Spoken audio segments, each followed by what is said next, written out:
Hi friends, ఎలా ఉన్నారు? ఇలాంటి విషయాలు వినడానికి కొంచెం ఆశ్చర్యంగానే ఉండవచ్చు, కానీ ఇదే నిజం. ప్రపంచంలో అన్ని మతాలు మానవుల ఆలోచన స్వేచ్ఛను హరింపజేసి మనుషులను బానిసలుగా మార్చాయి. వాటిలో చెప్పబడిన విషయాలు సత్యమా కాదా అని పరిశీలించి తెలుసుకునే ఆలోచన స్వేచ్ఛను మనుషులకు లేకుండా చేశాయి.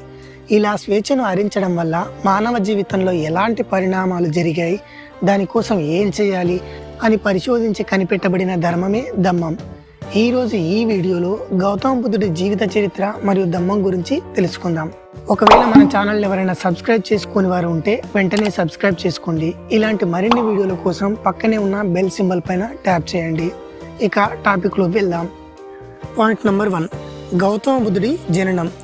క్రీస్తుపూర్వం 6వ శతాబ్దంలో ఉత్తర భారతదేశం ఈశాన్య దిక్కున కపిలవస్తు అనే రాజ్యం ఉండేది. దీనిని శుద్ధోధనుడు అనే శాక్యవంశం రాజు పాలిస్తుండేవాడు. శాక్యులది ప్రజాప్రభుత్వం, వంతుల వారీగా రాజ్యం చేసేవారు. శుద్ధోధనుడి భార్య మహామాయ. శుద్ధోధనుడికి విలువిద్యలలో చాలా ప్రావీణ్యం ఉండడం వల్ల తనకు రెండో పెళ్లి చేసుకునే అవకాశం లభించింది. అప్పుడు మహామాయ అక్క మహాప్రజాపతిని వివాహం చేసుకున్నాడు. ప్రతి సంవత్సరం ఎండాకాలం వసంతోత్సవం అనే పండుగ జరుపుకోవడం శాక్యుల సాంప్రదాయం. 7 రోజుల పాటు జరిగే ఈ వేడుకలో 7వ రోజు రాత్రి మహామాయ కలలో సుమేధుడనే బోధిసత్వుడు కనిపించి, నేను ఈ భూమిపై నా చివరి జన్మను ప్రారంభించాలనుకుంటున్నాను. నేను మీకు కుమారుడిగా జన్మించడం మీకు ఇష్టమేనా అని అడిగాడు.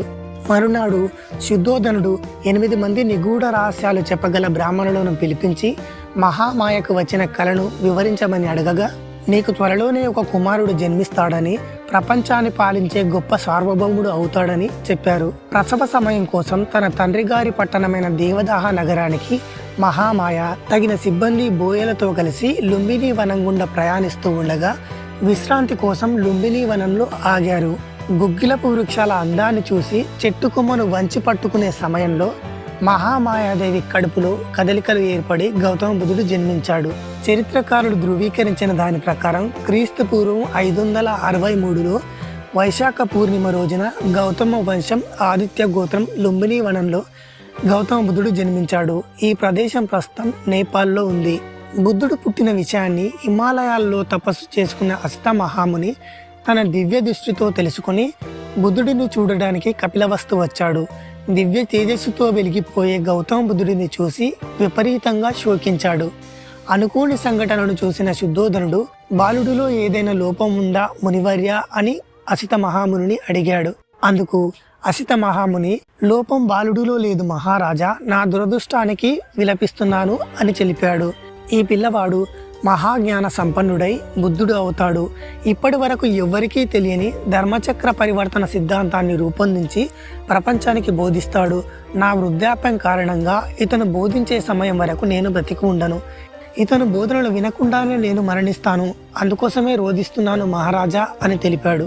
బుద్ధుడు పుట్టిన 5వ రోజున పుట్టినరోజు వేడుకలో గౌతమ బుద్ధుడికి సిద్ధార్థుడు అని పేరు పెట్టారు. తన వంశం గౌతమ కాబట్టి అందరూ గౌతముడు అని పిలిచేవారు. తన 8వ రోజున గౌతమ బుద్ధుడి తల్లి మహామాయ మరణించింది. బుద్ధుడు తన పెద్దమ్మ మహాప్రజాపతి సంరక్షణలో పెరిగాడు. తన 8 సంవత్సరాల వయసులో గౌతమ బుద్ధుడి విద్యాభ్యాసం ప్రారంభమైంది. 8 మంది బ్రాహ్మణుల దగ్గర వేదాలు, ఉపనిషత్తులు, వ్యాకరణం, ఆ కాలంలో ప్రసిద్ధి పొందిన అన్ని రకాల శాస్త్రాలను నేర్చుకున్నాడు. సబ్బమిత్తుని దగ్గర తత్వశాస్త్రం, భరద్వాజుని దగ్గర ఏకాగ్రత, ధ్యాన శాస్త్రాలను నేర్చుకున్నాడు.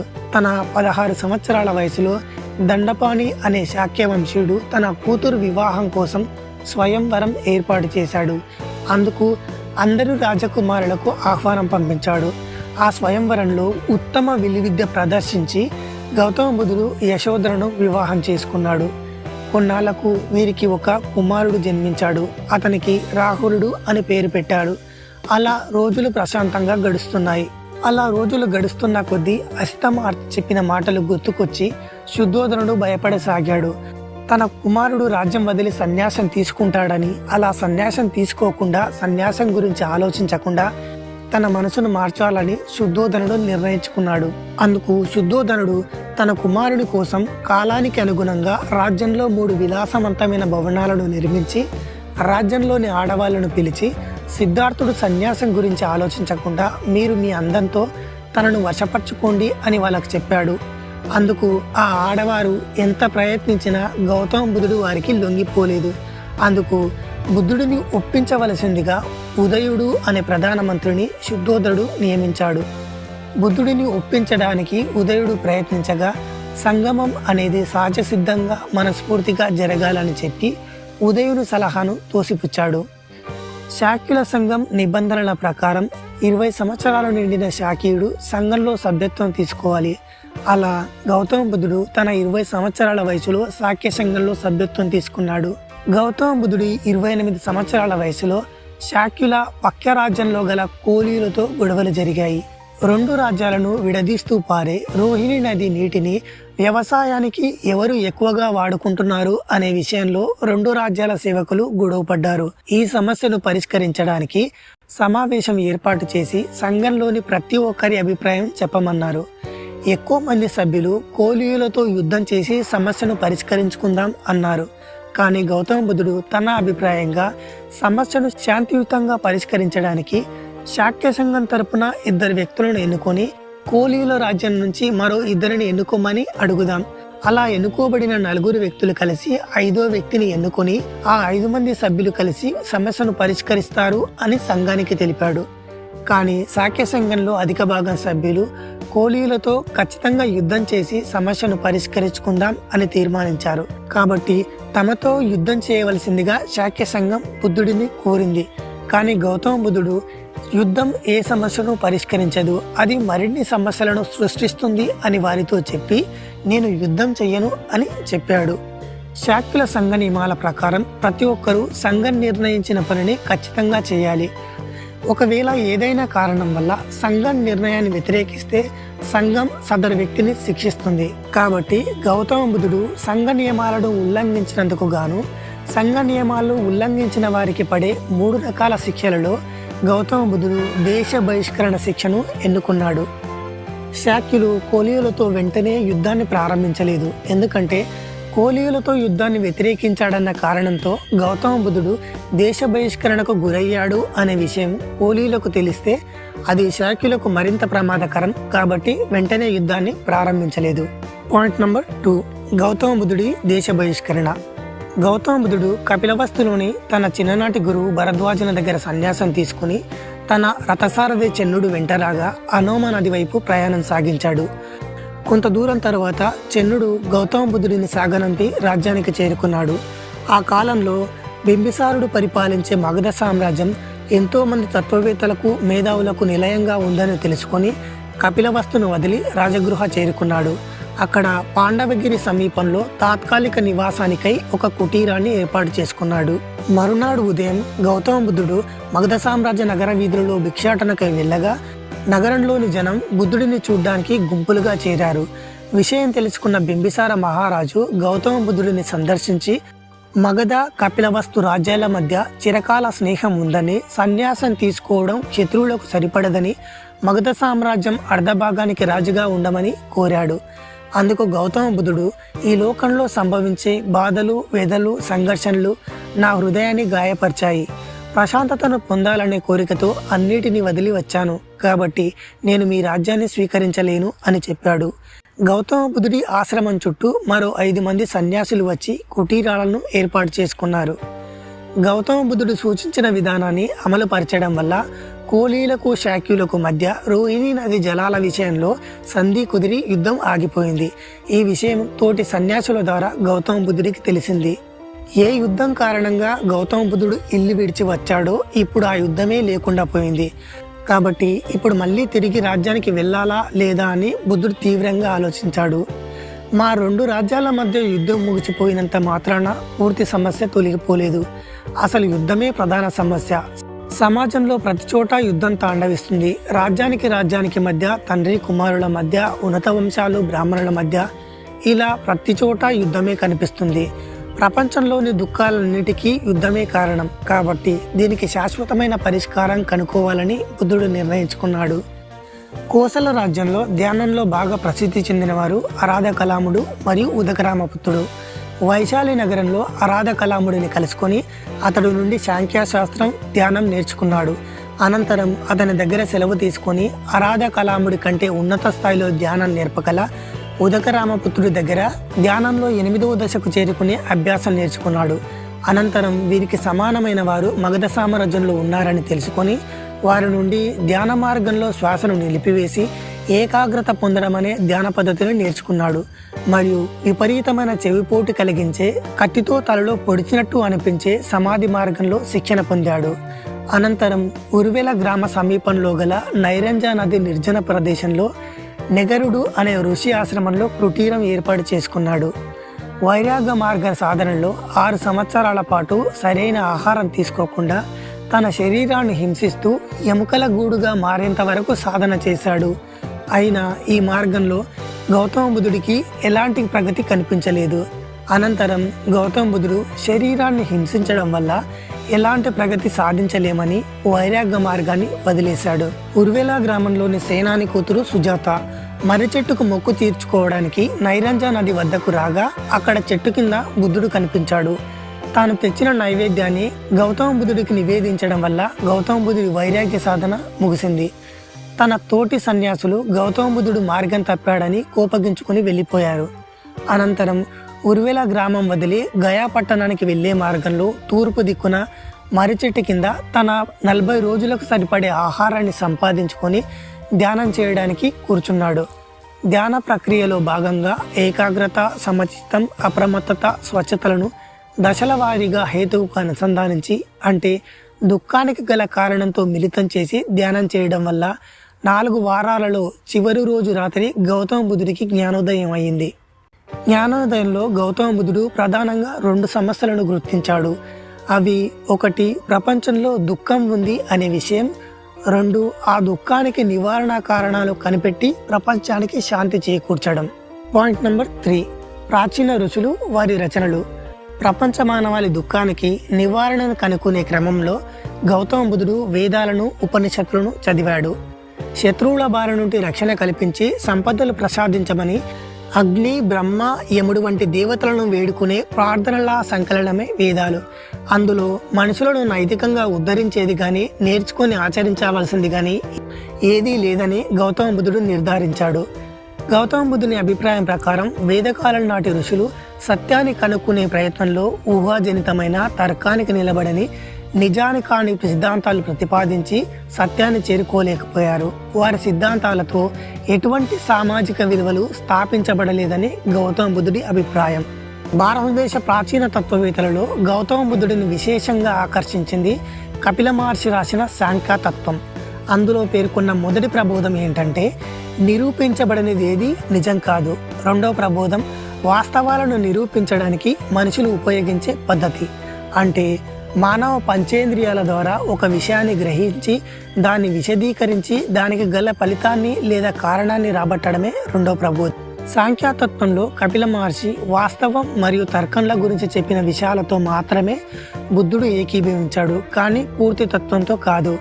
అలాగే ఈ సిద్ధాంతం ప్రకారం నిరూపించబడినది ఏది నిజం కాదు, కాబట్టి దేవుడనేవాడు ఒకడున్నాడు, అతనే ఈ విశ్వాన్ని అన్నిటినీ సృష్టించాడు అని నమ్మేందుకు ఎలాంటి ఆధారం లేదు మరియు నిరూపించబడలేదు అని చెప్పిన కపిల మహర్షి వాదనను బుద్ధుడు అంగీకరించాడు. మరియు వేదాలలో పేర్కొన్న చాతుర్వర్ణ సిద్ధాంతం, కర్మ సిద్ధాంతం, గృహస్థాశ్రమ ధర్మాలు, యజ్ఞాల పేరిట జీవహింసలను గౌతమ బుద్ధుడు తీవ్రంగా వ్యతిరేకించాడు. వేదాలలో ఎలాంటి దోషం లేదని, వాటి ప్రామాణికతను ప్రశ్నించరాదని బ్రాహ్మణాలలో చెప్పిన సిద్ధాంతాన్ని బుద్ధుడు వ్యతిరేకించాడు. దోషం లేనిదంటూ ఏదీ ఉండదని, ప్రతి సిద్ధాంతం మళ్ళీ మళ్ళీ పరిశీలించబడాలని బుద్ధుడు తెలిపాడు. సత్యాన్ని కనుక్కోవడానికి మానవులకు ఆలోచన స్వేచ్ఛ ఉండాలని, అప్పుడే ఏ సిద్ధాంతంలో అయినా సత్యం ఎంత ఉంది అనేది తెలుస్తుందని గౌతమ బుద్ధుడు తెలిపాడు. గౌతమ బుద్ధుడి అభిప్రాయం ప్రకారం ఉపనిషత్తులలో పేర్కొనబడిన ప్రధానమైన అంశాలు ఆత్మ మరియు బ్రహ్మ. ఆత్మనే బ్రహ్మ, బ్రహ్మనే సత్యం అనేది ఉపనిషత్తుల సిద్ధాంతం మరియు సారాంశం. ఈ సిద్ధాంతాన్ని పరిశీలించి చూడగా గౌతమ బుద్ధుడికి ఎలాంటి సత్యం కానీ వాస్తవం కానీ కనిపించలేదు. ఈ పరిశీలన గౌతమ బుద్ధుడి కంటే ముందే ప్రాచీన ఋషులు చేశారు. ఉపనిషత్తులు రచించిన ప్రాచీన ఋషులు అందరూ కలిసి బృహదారణ్యకోపనిషత్తు రచించడంలో విశేషమైన కృషి చేసిన యాజ్ఞవల్లుడిని అడిగారు. ఆత్మనే బ్రహ్మ, బ్రహ్మనే సత్యం అనేది ఉపనిషత్తుల సారాంశం అయినప్పుడు అసలు ఆత్మ అంటే ఏంటి, బ్రహ్మ అంటే ఏంటి, అది సత్యం అని నిరూపించడం సాధ్యమేనా అని యాజ్ఞవల్లుడిని అడిగారు. అందుకు యాజ్ఞవల్లుడు నాకు తెలియదు అని సమాధానం చెప్పాడు. ఎవరికి ఏది తెలియనప్పుడు అది నిజం ఎలా అవుతుంది? ఉపనిషత్తులు కేవలం ఊహాజనితమైనవే అని బుద్ధుడు వాటిని తోసిపుచ్చాడు. గౌతమ బుద్ధుడి కాలంలో బ్రాహ్మణ సిద్ధాంతానికి వ్యతిరేకంగా దాదాపు 62 సిద్ధాంతాలు ప్రచారంలో ఉండేవి. అందులో అతి ముఖ్యమని భావించే 6 తత్వవేత్తల సిద్ధాంతాలను గౌతమ బుద్ధుడు పరిశీలించి చూశాడు.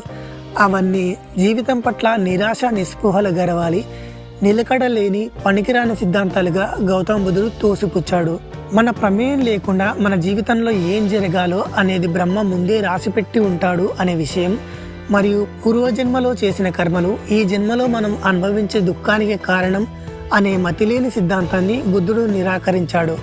దాని స్థానంలో నిబ్బాన ధర్మాన్ని ప్రతిష్ఠించాడు. మనం చేసే అన్ని పనులకు మనస్సే ప్రధాన కేంద్రం. మంచి పనులైనా చెడ్డ పనులైనా మనస్సు నుండే పుడతాయి. కావున మనం ముందుగా సంస్కరించుకోవలసింది మనస్సును. నిజమైన మతం అనేది మత గ్రంథాలలో ఉండదని, మత సూత్రాలను పాటించడంలోనే ఉంటుందని గౌతమ బుద్ధుడి అభిప్రాయం. జ్ఞానోదయం కలిగిన తర్వాత గౌతమ బుద్ధుడు బోధించాలా లేదా అనే ధర్మ సందేహంలో ఉండగా బ్రహ్మలోకం నుండి బ్రహ్మ సహంపాతి బుద్ధుడికి బోధించమని సూచించాడు. బుద్ధుడు జ్ఞానోదయం అయిన తరువాత ముందుగా అలార కలామకు ఉదకరామపుత్రుడికి బోధించాలని అనుకున్నాడు. కానీ వారు అప్పటికే మరణించారు అనే విషయం తెలుసుకొని నైరంజా నది తీరంలో తనతో ఉన్న 5 సహచరులకు బోధించాలని వారి వద్దకు వెళ్ళాడు. ప్రపంచంలో అప్పటి వరకు బాగా ప్రచారంలో ఉన్న 2 మార్గాల గురించి బుద్ధుడు వారికి ముందుగా గుర్తు చేశాడు. అవి: 1, ఈ జీవితం ఆనందంగా సాగడానికి, తిని తాగి ఎంజాయ్ చేయడానికే అన్నది మొదటి వాదన. 2, జీవితంలో కోరికలు అన్నింటినీ విడిచిపెట్టి భగవంతునికై ధ్యానించాలి. పునర్జన్మ పొందకుండా మళ్ళీ కష్టాలు పడకుండా ఉండాలంటే ఈ జన్మలో అన్నిటిని విడిచిపెట్టాలి అని 2వ వాదన. ఈ 2 సరి అయినవి కావు అని గౌతమ బుద్ధుడి అభిప్రాయం. నాది మధ్యమ మార్గం అని గౌతమ బుద్ధుడు తెలిపాడు.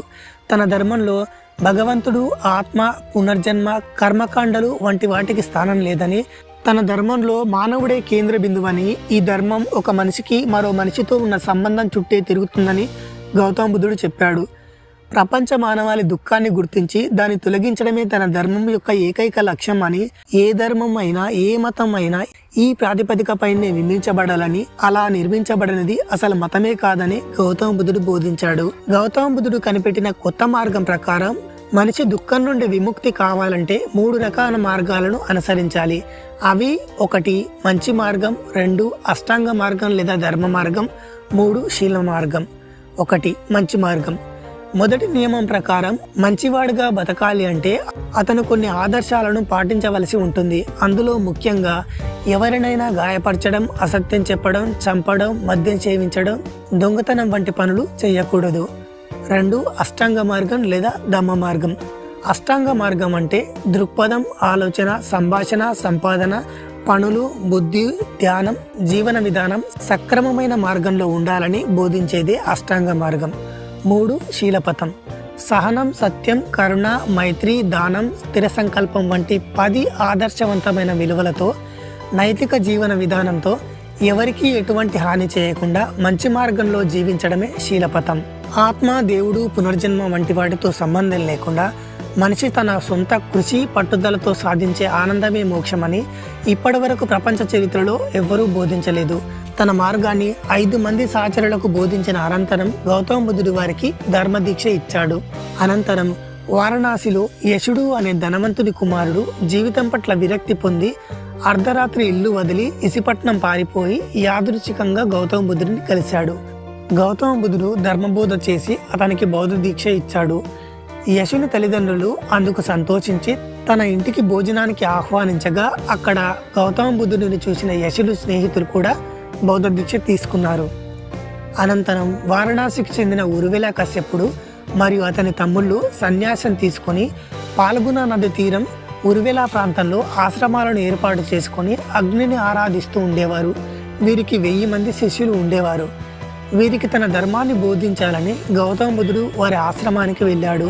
ఆ రోజు రాత్రి ఆశ్రమంలో ఉండడానికి బుద్ధుడు అనుమతి కోరగా ముద్దలిందుడనే నాగుపాముకు అగ్నిహోత్రం చేసేవారంటే ద్వేషం కాబట్టి ఆ నాగుపాము గౌతమ బుద్ధుడికి అపకారం చేస్తుందని కశ్యపుడు చెప్పాడు. ఆ రోజు రాత్రి అగ్నిహోత్రం చేసే గదిలో ముద్దలిందుడు ప్రవేశించి అక్కడ ప్రశాంతంగా దేదీప్యమానంతో వెలుగొందుతూ ధ్యానంలో ఉన్న గౌతమ బుద్ధుడిని చూసి నాగుపాము బుద్ధుడిని ప్రార్థిస్తూ ఎదురుగా నిలబడింది. ఈ దృశ్యాన్ని చూసిన కశ్యపుడు బౌద్ధ ధర్మం గురించి తెలుసుకుని సన్యాసం తీసుకున్నారు. అనంతరం ప్రసేనుడు అనే రాజు కోసల దేశాన్ని పరిపాలిస్తున్న రోజులలో అంగుళీమాల అనే భయంకరమైన దొంగ ఉండేవాడు. వాడు ప్రజలను చంపి వారి వేళ్లను దండగా వేసుకునేవాడు. వాడిని బంధించడానికి రాజు భటులను పంపాడు, కానీ లాభం లేకపోయింది. అందుకు అంగుళీమాలను మార్చాలని గౌతమ బుద్ధుడు నిర్ణయించుకున్నాడు. అతని కోసం వెతుకుతూ అడవికి వెళ్ళాడు. అంగుళీమాలుడిని కలిసి జీవహింస గురించి బౌద్ధ ధర్మం గురించి బోధించి అతనికి బౌద్ధ దీక్ష ఇచ్చాడు. ఈ విషయం తెలుసుకున్న ప్రసేనజిత్తు మహారాజు ప్రజలు ఎంతో సంతోషించారు. అనంతరం రాజగృహలో సంజయుడు అనే గురువు దగ్గర 250 మంది శిష్యులు ఉండేవారు. అందులో సారిపుత్రుడు మొగ్గలన్న ముఖ్యమైన వారు. గౌతమ బుద్ధుడి బోధనలలో సత్యం ఉందని గ్రహించి మొత్తం 250 మంది సహచర శిష్యులతో కలిసి బౌద్ధ దీక్ష తీసుకున్నారు. అత్యంత కఠినంగా సాంప్రదాయం పాటించే కశ్యపుడు బౌద్ధ ధర్మం తీసుకున్నాడు అనే విషయం మగధ సామ్రాజ్యంలోని బ్రాహ్మణులలో విస్తృతమైన చర్చకు దారితీసింది. ఈ విషయం తెలిసిన బింబిసార మహారాజు రాజ్యంలోని బ్రాహ్మణులలోని 12 వర్గాలకు చెందిన వారిని మరియు సామాన్య జనాలతో కలిసి గౌతమ బుద్ధుడిని సందర్శించాడు. అక్కడ గౌతమ బుద్ధుడి సమక్షంలో బౌద్ధ ధర్మం గురించి కశ్యపుడి మాటలలో విన్న బింబిసార మహారాజు మరియు 12 వర్గాల బ్రాహ్మణులు బౌద్ధ ధర్మం స్వీకరించారు. అనంతరం రాజగృహలో జీవకుడు అనే రాజవైద్యుడు బౌద్ధానికి ఆకర్షితుడై బౌద్ధ దీక్ష ఇవ్వమని అడగగా వైద్యుడు అనేవాడు స్వేచ్ఛగా ఉన్నప్పుడే రోగులకు వైద్యం చేయవచ్చు అని చెప్పి దీక్ష ఇవ్వడానికి నిరాకరించాడు. అనంతరం గౌతమ బుద్ధుడు కోసల దేశపు రాజుకి, కురువంశపు ధనవంతుడికి, శ్రావస్తులోని కాటికాపరులకి, వీధులు ఊడ్చే సునీతుడికి, కపిలవస్తులోని మంగళుకి ఇలా కులమత జాతి భేదం లేకుండా అందరికీ బౌద్ధ దీక్ష ఇచ్చాడు. అన్ని దిక్కుల నుంచి ప్రవహించే నీరు సముద్రంలో కలిసి తన పూర్వపు ఉనికిని కోల్పోయినట్లుగానే బౌద్ధ ధర్మం పాటించే అందరూ సమానమేనని, ఇందులో కుల మత జాతి భేదాలకు స్థానం లేదని గౌతమ బుద్ధుడు వారికి బోధించాడు. తర్వాత రాబందుల పర్వతం వెనుక పశువుల కాపరులుగా జీవించే 70 మంది జానపద బ్రాహ్మణులకు, విపుల పర్వతాలకు వెళ్లే దారిలో ఉండే 500 మంది దొంగలకు, అలాగే రాజగృహకు 500 యోజనాల దూరంలో ఉండే 122 మంది వేటగాళ్లకు బౌద్ధ ధర్మం బోధించి బౌద్ధ దీక్ష ఇచ్చాడు.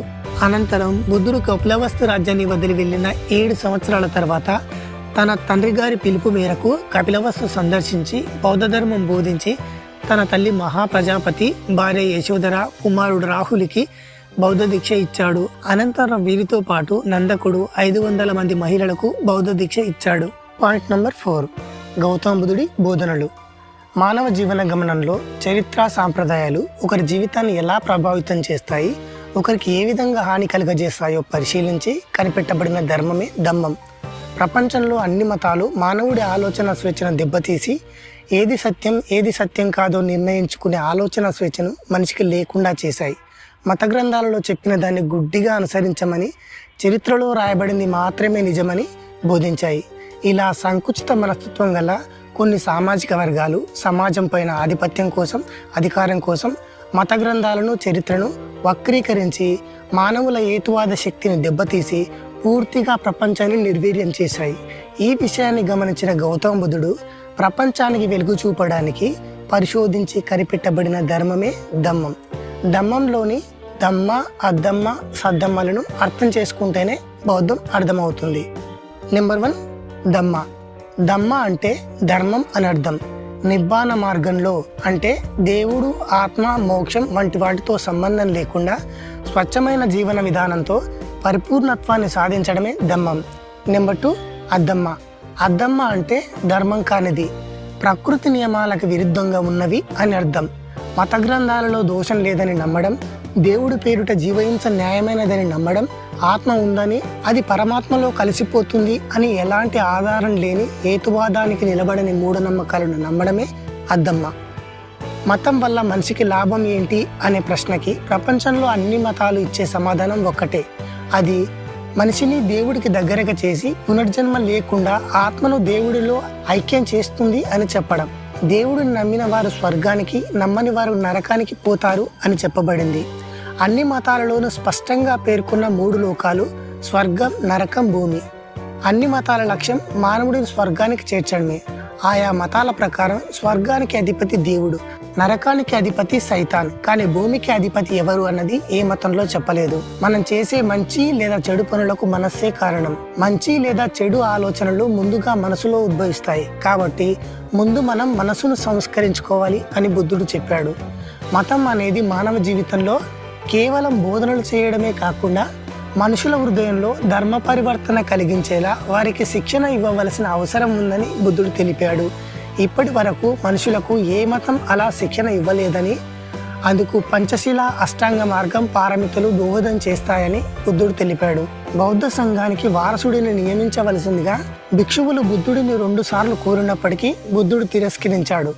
ధర్మానికి వారసులు ధర్మమే అని, సిద్ధాంతం దాని అంతటా అదే జీవించాలి, కానీ మానవుడి అధికారానికి లోబడి కాదు అని, మానవుడి అధికారానికి లోబడి జీవించేది సిద్ధాంతమే కాదని బుద్ధుడు తెలిపాడు. ధర్మాన్ని నడిపించడానికి ప్రతిసారి ఆ ధర్మాన్ని స్థాపించిన వారి పేరు ప్రస్తావించవలసి వస్తే అది ధర్మమే కాదని బుద్ధుడి అభిప్రాయం. Point number 3, సద్దమ్మ. సద్దమ్మ అంటే ధర్మానికి మరో పేరు. మనుషుల మధ్య అన్ని సామాజిక అడ్డుగోడలు కూలగొట్టేదే సద్దమ్మ. గౌతమ బుద్ధుడి బోధనల ప్రకారం మనుషులు అందరూ మంచి ప్రవర్తన గలవారై ఇతరుల పట్ల సక్రమమైన ప్రవర్తనతో నడుచుకుంటే భూమి స్వర్గం అవుతుందని, అప్పుడు దుఃఖానికి, దీనత్వానికి స్థానం ఉండదని, ఆ రాజ్యం సద్ధర్మ రాజ్యం లేదా సద్దమ్మ రాజ్యం అవుతుందని బుద్ధుడు చెప్పాడు. ఆదర్శ సమాజం పేరుతో సాంఘిక అసమానత బోధించే చాతుర్వర్ణ సిద్ధాంతం చారిత్రక కారణాల వల్ల ఏర్పడింది కాదని, ఆధిపత్యం కోసం బ్రాహ్మణులు ఏర్పాటు చేసిన అధికారిక సిద్ధాంతం అని బుద్ధుడు బోధించాడు. కులాన్ని వ్యతిరేకించి సమానత్వాన్ని బలపరిచిన మొట్టమొదటివాడు గౌతమ బుద్ధుడు. ప్రతి విషయంలోనూ ఆలోచన, అప్రమత్తత, ధైర్యం, ఉన్నతమైన జీవన ప్రమాణాన్ని కలిగి ఉండి సన్మార్గంలో నడవడమే బౌద్ధ జీవన విధానం అని గౌతమ బుద్ధుడు బోధించాడు. కోసల రాజ్యం సాలవాటిక గ్రామంలో లోహికుడు అనే బ్రాహ్మణుడు కుల, మత, జాతి భేదాలు లేకుండా గౌతమ బుద్ధుడు అందరికీ బోధించడాన్ని విమర్శించాడు. గౌతమ బుద్ధుడు ఆ గ్రామాన్ని సందర్శించి అతనికి తన ధర్మాన్ని బోధించి, ఎదుటివారి పట్ల సానుభూతి లేని వారి హృదయం విషంతో నిండి ఉంటుందని, అది 10 మంది క్షేమాన్ని, మంచిని కోరి ఎవరైతే ఉన్నతమైన మార్గంలో నడిపిస్తారో అలాంటి వారే గొప్పవారు అని బుద్ధుడు తెలిపారు. హిందూ మతం స్త్రీలు, శూద్రులు చదువుకోవడానికి, జ్ఞానాన్ని సంపాదించుకోవడానికి అవకాశం లేకుండా చేసింది. ఈ దుష్ట సిద్ధాంతంపై తిరుగుబాటు చేసిన మొట్టమొదటి వారు గౌతమ బుద్ధుడు. విద్య కంటే జ్ఞానం, జ్ఞానం కంటే శీలం గొప్పది అని బుద్ధుడు బోధించాడు. శీలం లోపించినప్పుడు జ్ఞానం నిరర్ధకం అవుతుందని, శీలం ప్రపంచంలో మరి ఇతర ఏ దానితో పోల్చలేనటువంటి గొప్పది అని గౌతమ బుద్ధుడు తెలిపాడు. బుద్ధుడు తన ధర్మంలో ఎలాంటి స్థానం కోరలేదు. తాను మోక్షాన్ని ప్రసాదించేవాడిని కాదని, తన ధమ్మం దేవుడి చేత గాని మరే ఇతర అతీతమైన శక్తుల చేత గాని చెప్పబడింది కాదని, మనిషి కోసం మనిషి చేత కనిపెట్టబడిన ధర్మమే ధమ్మం అని గౌతమ బుద్ధుడు తెలిపాడు. అందుకే ఆ కాలంలో బౌద్ధం విస్తారంగా వ్యాపించినప్పటికీ అందులో బుద్ధుడి ప్రస్తావన చాలా తక్కువగా ఉంది. రాజగృహలో బుద్ధుడి మరణం అనంతరం మాత్రమే గుడి ఏర్పడింది. గుడికి వచ్చే వారికి కశ్యపుడు అధ్యక్షత వహించాడు. కశ్యపుడు బౌద్ధ ధర్మ సూత్రాలను ఆనందుడి నుంచి, వినయ సూత్రాలను ఉపాలి నుండి సేకరించి వాటిని జనసమూహం ముందు ఉంచి వారందరూ అవి సరిగానే ఉన్నాయి అని ఆమోదించిన తర్వాత మాత్రమే వాటిని సంకలనం చేశాడు. తన ధర్మంలో తనకు ఎలాంటి స్థానం ఉండాలని గౌతమ బుద్ధుడు కోరలేదు. కాబట్టి గౌతమ బుద్ధుడి జీవిత చరిత్రని సంకలనం చేయలేదు. ఒకవేళ ఏదైనా ఒక ధర్మం కానీ ఒక మతం కానీ దేవుడి చేత సృష్టించబడ్డాయి అని ప్రకటించబడితే దేవుడు మాత్రమే మోక్షాన్ని ప్రసాదిస్తాడు అని సందేశం ఇవ్వడమే అవుతుంది అని గౌతమ బుద్ధుడు బోధించాడు. ప్రపంచంలో అందరూ మత స్థాపకులు వారి మతాలకు దైవత్వాన్ని ఆపాదించుకున్నారు. కానీ గౌతమ బుద్ధుడు అలా చేయలేదు. అందరి మనుషులలాగా తాను కూడా ఒక మనిషినని, తాను చెప్పే సూత్రాలన్నీ ఒక మనిషి మరో మనిషికి చెప్పేవని బుద్ధుడు తెలిపాడు. తన బోధనలలో దోషం లేదని బుద్ధుడు ఎప్పుడూ చెప్పలేదు. తను చెప్పిందల్లా తన బోధనలో మానవులకు సహాయం చేస్తాయని, వాటిని పరిశీలించి సత్యమా కాదా అని తర్కించి తెలుసుకొని సత్యం అని గ్రహిస్తేనే ధర్మాన్ని స్వీకరించాలని బుద్ధుడు చెప్పాడు. ఇలా ప్రపంచంలో ఏ మత ప్రవక్త తన మతాన్ని ప్రజల పరిశీలనలకు పెట్టలేదు. జీవితంలో సంపూర్ణత్వాన్ని పొందడమే ధర్మం. బౌద్ధ మతానికి ఏది పునాది అనే విషయంలో బౌద్ధులు రెండుగా చీలిపోయారు. బౌద్ధ మతానికి ప్రజ్ఞ మాత్రమే పునాది అని ఒక వర్గం, కరుణ మాత్రమే పునాది అని మరొక వర్గం అభిప్రాయం. కానీ బౌద్ధ మతానికి ప్రజ్ఞతో పాటు కరుణ కూడా మూల స్తంభం అని బుద్ధుడు బోధించాడు. కరుణతో పాటు మైత్రి కూడా ముఖ్యమైనదని, సాటి మనుషుల పట్ల మాత్రమే కాకుండా సకల జీవుల రాశులను ప్రేమించాలి, వాటి పట్ల మీ హృదయంలో దయ ప్రకాశించాలని బుద్ధుడు బోధించాడు. ధర్మం సారం మొత్తం నీతి, నీతి లేకుండా ధర్మం లేదు. బౌద్ధ మత వ్యాప్తి.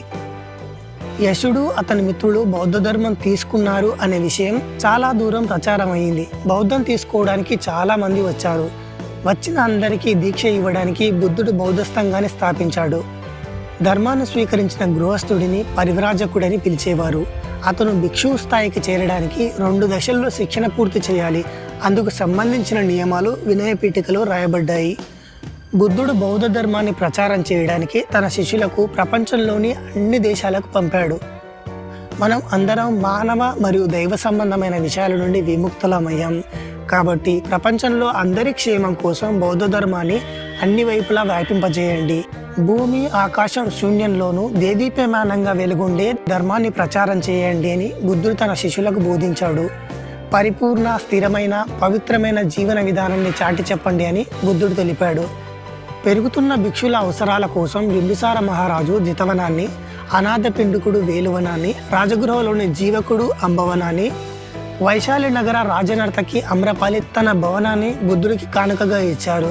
శ్రావస్తి నగరంలోని సంపన్నురాలైన విశాఖ బుద్ధుడిని తన ఇంటికి పిలిచి బౌద్ధ భిక్షులకు విందు ఏర్పాటు చేసి బౌద్ధ భిక్షువులకు జీవితాంతం వస్త్రాలు, వైద్యం, ఆహారం సమకూరుస్తాడని బుద్ధుడిని ఒప్పించి నగరానికి తూర్పు వైపున ఉన్న తన ఉద్యానవనాన్ని బౌద్ధ భిక్షువులకు విరాళంగా ఇచ్చింది. Point number 5. గౌతమ బుద్ధుడిపై హత్యా ప్రయత్నం. బౌద్ధ సంఘానికి బుద్ధుడు సారిపుత్ర ముగాలుణ్ణి ముఖ్యమైన వారిగా ప్రకటించడం వల్ల బుద్ధుని సోదరుడు దేవదత్తుడు బుద్ధునిపై పగ పెంచుకున్నాడు. ఒకసారి బుద్ధుడు రాబాందుల శిఖరం నీడన అటు ఇటు తిరుగుతూ ఉన్నప్పుడు దేవదత్తుడు శిఖరంపై నుండి రాయిని దొర్లించి బుద్ధుడిని చంపాలనుకున్నాడు. ఆ రాయి మరో రాయిని తాకి బుద్ధుడి కాలుపై పడడం వల్ల గాయం అయ్యింది. అనంతరం అజాతశత్రు రాజు నుండి కొంతమంది భటులను సేకరించి వారికి బుద్ధుడిని చంపమని పురమాయించాడు. అందుకు వారు నిరాకరించడంతో రాజగృహలోని మావటి వాళ్ళతో మాట్లాడి నలగిరి అనే ఏనుగును బుద్ధుడిపై వదిలి చంపమని, ఆ సమయంలో కిరాయి హంతకుల చేత బాణాలతో కొట్టి బుద్ధుడిని చంపే ప్రయత్నం చేశాడు. ఆ విషయం రాజ్య ప్రజలకు రాజుకు తెలియడం వల్ల అందరూ అతన్ని అసహించుకున్నారు.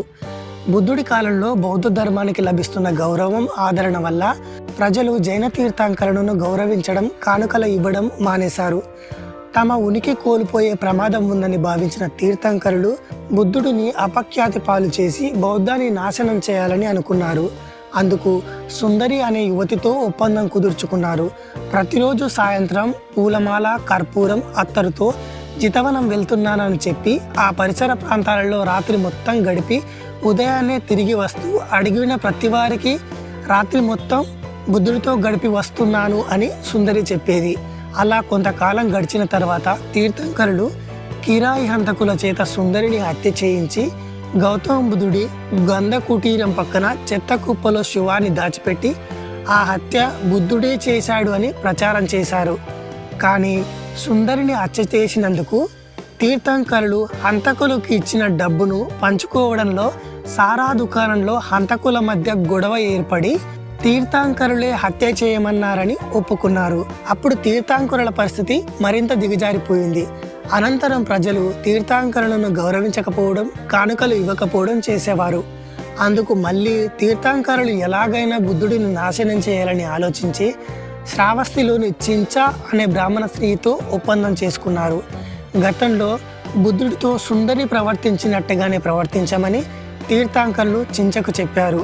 అందుకు చించా ప్రతిరోజు ఉదయం ప్రజలు బుద్ధుడి బోధనలు వినడానికి జితవనం వెళ్ళే సమయానికి వారికి ఎదురుగా వస్తూ రాత్రి మొత్తం బుద్ధుడితో గడిపానని చెప్పేది. అలా ఒకరోజు బుద్ధుడు బోధిస్తున్న సమయంలో చించా తన కడుపుకు చెక్కముక్క కట్టుకొని నేను నీ వల్లనే గర్భవతిని అయ్యాను, నాకు అన్యాయం చెయ్యవద్దు అని అందరి ముందు గౌతమ బుద్ధుడిని నిందించింది. అప్పుడు అకస్మాత్తుగా తన కడుపుకు కట్టుకున్న చెక్క ముక్క ఊడిపోయడం వల్ల ప్రజలు ఆమెను రాళ్లతో కొట్టారు. బుద్ధుడు ధర్మ ప్రచారంలో భాగంగా దాదాపు ఉత్తర భారతదేశం మొత్తం తిరిగాడు. రాజగృహ నుండి లుంబిని వరకు దాదాపు 250 మైళ్ళ దూరం తిరిగారు. బుద్ధుడు శ్రావస్తులను జితవనంలో ఉండగా సారిపుత్రుడు 500 మంది భిక్షువులతో వచ్చి తన చనిపోయే సమయం ఆసన్నమైందని, తన మహాపరినిర్వాణానికి అనుమతి ఇవ్వమని బుద్ధుడిని కోరాడు. అందుకు ఏదైనా చోటును ఎన్నుకున్నావా అని సారిపుత్రుడిని అడగగా, అందుకు మగధ సామ్రాజ్యంలోని నెలకలో నేను పుట్టిన ఇల్లు అలాగే ఉంది, దానిని ఎంచుకున్నాను అని సారిపుత్రుడు తెలిపాడు. అందుకు బుద్ధుడు సరేనని అనుమతి తెలిపాడు. పునర్జన్మపై మనకు నమ్మకం లేదు కాబట్టి ఇదే మన చివరి కలయిక అని సారిపుత్రుడు బుద్ధుడితో తెలిపి ఏవైనా తప్పులుంటే క్షమించవలసిందిగా భగవానుడిని కోరాడు. అనంతరం బుద్ధుడు మరో ముఖ్యమైన శిష్యుడైన మహాముగ్గలన్న రాజగృహ సమీపంలోని ఏకాంత మందిరంలో ఉండగా గౌతమ బుద్ధుని శత్రువులు అతన్ని హత్య చేయించారు. బౌద్ధ సంఘంలో ముఖ్యమైన బౌద్ధ ప్రచారకులు సారిపుత్ర మొగ్గలన్న చనిపోయిన తర్వాత బుద్ధుడికి అక్కడ ఉండాలనిపించలేదు. అందుకు బుద్ధుడు మనశ్శాంతి కోసం పర్యటన కొనసాగించాడు. రాజగృహ రాబాందుల కుటీరంలో కొంతకాలం ఉన్న తర్వాత అనంతరం ఆనందుడితో కలిసి అంబలతిక, నలంద, మగధ, పాటలి, కొట్టిగామ, నాందిక నుండి వైశాలికి వెళ్ళారు. ఆ సమయంలో వైశాలి నగరంలో మహాకరువు ఏర్పడి చాలామంది చనిపోయారు. దాని నుండి రక్షించవలసిందిగా కోరుతూ మహాలి అనే లిచ్చవుడిని బుద్ధుడిని ఆహ్వానించడానికి పంపారు. బుద్ధుడు వైశాలి నగరం ప్రవేశించగానే వర్షం కురిసి కరువు అంతరించిపోయింది. పాయింట్ నంబర్ 6, గౌతమ బుద్ధుడి మహాపరినిర్వాణం. వానాకాలం ముగిసిన తర్వాత ఒకరోజు బుద్ధుడు భిక్ష కోసం వైశాలి నగరం వెళ్ళి వచ్చిన అనంతరం ఆనందుడితో, బుద్ధుడు వైశాలి నగరం చూడడం ఇదే చివరిసారి కావచ్చు అన్నాడు. వైశాలి నగరం ఉత్తల పొలిమేరల వద్ద బుద్ధుడు తన భిక్షాపాత్రను లిక్షవులకు బహుమతిగా ఇచ్చి వైశాలికి వీడుకోలు పలికి వెళ్ళిపోయాడు. మళ్ళీ బుద్ధుడు వైశాలికి రాలేదు. అనంతరం బుద్ధుడు బండాగాం, హత్తిగాం, భోజనగరంలో బోధించి పవ అనే గ్రామంలో చుందుడు అనే కమ్మరి మామిడి తోటలో బస చేశాడు. విషయం తెలుసుకున్న చుందుడు బుద్ధుడిని తన ఇంటికి భోజనానికి ఆహ్వానించాడు. చుందుడి ఇంట తిన్న ఆహారం బుద్ధుడి వంటికి పడలేదు. బుద్ధుడు జబ్బుపడ్డాడు. అనంతరం బుద్ధుడు అక్కడి నుండి శిష్యులతో కలిసి కుసినార వైపు ప్రయాణించారు. బుద్ధుడు కొంత దూరం నడిచి అలసిపోయి విశ్రాంతి తీసుకున్నాడు. అనంతరం కుక్కుత్తా నదిలో స్నానం చేసి నీరు తాగి అవతలం తీరం వెళ్ళి బుద్ధుడు నడవలేకపోవడం వల్ల కొంతసేపు ఆగారు. అనంతరం బుద్ధుడు ఆనందునితో హిరణ్యావతి నది తీరంలో కుసినారా వద్ద గల మల్లుల సాలవృక్షాల వనంలోకి వెళ్దాం అని చెప్పాడు. అందరూ అక్కడికి చేరి విశ్రమించారు. ఆ రోజు రాత్రి బుద్ధుడు మరణిస్తాడు అనే విషయం దేశదిమ్మరుల ద్వారా తెలుసుకున్న సంచారి సుభద్రుడు బుద్ధుడిని సందర్శించి బౌద్ధ శ్రవణం చేసి బౌద్ధ దీక్ష తీసుకున్నాడు. తను మరణించబోతున్నాడనే విషయం బుద్ధుడు ఆనందుడికి మరియు మిగతా భిక్షువులందరికీ తెలిపి సంఘంలో ఎవరికైనా బుద్ధుడి గురించి కానీ, సంఘం గురించి కానీ, ధమ్మం గురించి కానీ ఏవైనా సందేహాలు ఉన్నట్లయితే అడగమని బుద్ధుడు బౌద్ధ సంఘాన్ని కోరాడు. కానీ ఎవరూ ఏమీ అడగలేదు. తర్వాత బుద్ధుడు ఆనందుడిని పిలిచి ఈరోజు రాత్రి 3వ జామున కుసినారలోని ఉప్పలవనంలో జంట సాలవృక్షాల మధ్య బుద్ధుడు మరణిస్తాడని చెప్పాడు. చుందుడు వడ్డించిన ఆహారం వల్లనే బుద్ధుడు చనిపోయాడు అనే విషయం ప్రచారం కాకుండా చుందుడికి ఇబ్బంది కలిగించకుండా చూడమని ఆనందుడికి చెప్పాడు. అందుకు ఆనందుడు ఈ చిన్న పట్టణంలో కాకుండా మరో పెద్ద నగరాన్ని మహాపరినిర్వాణానికి ఎన్నుకోమని ఆనందుడు బుద్ధుడిని కోరగా, అలా అనకు ఆనంద, గతంలో ఈ కుసినార కేశవటి అనే పేరున మహాసుదర్శనుడు అనే రాజుకు రాజధానిగా ఉండేది అని తెలిపాడు. తాను చనిపోతాడు అనే విషయాన్ని మల్లులకు తెలియజేయవలసిందిగా బుద్ధుడు ఆనందునికి చెప్పాడు. తన 80 సంవత్సరాల వయసులో క్రీస్తు పూర్వం 483లో వైశాఖ పూర్ణిమ రోజున అర్ధరాత్రి బుద్ధుడు మరణించాడు. మరణ వార్త విన్న రాజ్య ప్రజలు మరియు మల్లులు వారి కుటుంబాలతో వచ్చి గౌతమ బుద్ధుడికి నివాళులు అర్పించారు. అనంతరం బుద్ధుడి శరీరాన్ని గింజలు తీసిన పత్తిలో ఉంచి శరీరం చుట్టూ 500 సార్లు కొత్త వస్త్రాన్ని చుట్టి ఇనుప నూనె గల పీపాలో ముంచి భద్రపరిచారు. 6 రోజుల పాటు ఉత్సవాలు జరిపి 7వ రోజున కుసినారకు తూర్పు దిక్కున మకుటబంధనం అనే దేవాలయం సమీపంలో రాజనాంచలాలతో గౌతమ బుద్ధుడిని ఖననం చేశారు. బుద్ధుడి ఆస్తికలను ఎవరైనా దొంగతనం చేస్తారని మల్లులు ఆయుధాలతో పహారా కాశారు. బుద్ధుడి మరణ వార్త విని బుద్ధుడి ఆస్తికలలో కొంత భాగం తమకు ఇవ్వమని మగధ, వైశాలి, కపిలవస్తు, అర్ధకప్ప, రామగామ, పవకు చెందిన రాజ్యాలు, పట్టణాలు కుసినారకు దూతలను పంపారు. కానీ కుసినారా మల్లుడు బుద్ధుడు మా గ్రామంలో మరణించాడు కాబట్టి మేము అస్థికలు ఎవరికి ఇవ్వమని చెప్పారు. అందుకు ద్రోణుడు అనే బ్రాహ్మణుడు కలగజేసుకొని, గౌతమ బుద్ధుడు అందరివాడు, అస్థికలు ఇవ్వకపోవడం అనేది యుద్ధానికి దారితీస్తుంది, అది బుద్ధుడి బోధనలకు విరుద్ధం. కాబట్టి బుద్ధుడి ఆస్తికలను అన్ని ప్రాంతాలకు పంపి వాటిపై స్తూపాలు నిర్మించి అన్ని ప్రాంతాల ప్రజలు బుద్ధుడిని ఆరాధించేటట్టు చేద్దాం అని చెప్పాడు. అందుకు మల్లుడు ఒప్పుకొని ఆస్తికలను 8 భాగాలుగా చేసి అన్ని ప్రాంతాలకు పంపారు. ఈ వీడియో కనుక మీకు నచ్చినట్లయితే లైక్ చేసి షేర్ చేయండి. ఇలాంటి మరిన్ని వీడియోల కోసం మన ఛానల్ని వెంటనే సబ్స్క్రైబ్ చేసుకోండి. Thank you.